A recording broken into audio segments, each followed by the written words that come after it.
ഈ ഇല ഒന്ന് അരച്ചിട്ടാൽ മാത്രം മതി നമ്മുടെ മുഖത്തുണ്ടാകുന്ന കറുത്ത പാടുകളൊക്കെ പൂർണ്ണമായിട്ടും നമുക്ക് മാറ്റിയെടുക്കാം. ഇന്നത്തെ പുതിയൊരു വീഡിയോയിലേക്ക് എല്ലാവർക്കും സ്വാഗതം. അപ്പം നമ്മുടെ മുഖത്തൊക്കെ മുഖക്കുരുവും ഒരുപാട് മുഖക്കുരുവും കാര്യങ്ങളൊക്കെ വരാറുണ്ടല്ലോ. ആ ഒരു മുഖക്കുരുവൊക്കെ മുഖക്കുരു മൂലം ഉണ്ടാകുന്ന കറുത്ത പാടുകളൊക്കെ നമുക്ക് പൂർണ്ണമായിട്ടും മാറ്റിയെടുക്കാം കേട്ടോ. അപ്പോൾ അതിന് വേണ്ടിയിട്ട് നമുക്ക് വേണ്ടത് പേരയുടെ ഇലയാണ്. ഇതുപോലെ ഒരു 3-4 പേരയുടെ ഇല, പിന്നെ വേണ്ടത് തൈരും അതുപോലെ തന്നെ മഞ്ഞൾപ്പൊടി. ഈ ഒരു 3 ഐറ്റം മാത്രം മതി കേട്ടോ.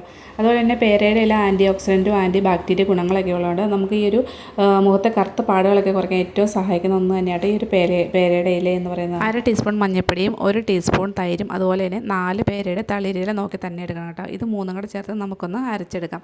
ഇനി നമ്മുടെ മുഖത്ത് എവിടെയൊക്കെയാണ് ആ ഒരു കറുത്ത പാടുകളൊക്കെ ഉള്ളത് അവിടെയെല്ലാം ഇതൊന്ന് തേച്ച് കൊടുക്കാം കേട്ടോ. അപ്പം നമ്മൾ ഇതുപോലെ ആഴ്ചയിൽ ഒരു 2 തവണയെങ്കിലും ഇതുപോലെ ഒന്ന് തേച്ച് കൊടുക്കുകയാണെങ്കിൽ ആ ഒരു മുഖത്തെ കറുത്ത പാടൊക്കെ നമുക്ക് മാറ്റിയെടുക്കാം കേട്ടോ. അതുപോലെ തന്നെ നമുക്ക് ഈ ഒരു ഐറ്റം കുറച്ച് ദിവസം ഒന്ന് അടുപ്പിച്ച് ചെയ്യുകയാണെങ്കിൽ കുറച്ച് സമയം എടുത്താണെങ്കിലും നല്ലൊരു റിസൾട്ട് നമുക്ക് കിട്ടുന്നതായിരിക്കും. വീഡിയോ ഇഷ്ടമായെങ്കിൽ നമ്മുടെ ചാനൽ ഒന്ന് ഫോളോ ചെയ്യാനും ഷെയർ ചെയ്യാനും മറക്കണ്ട കേട്ടോ.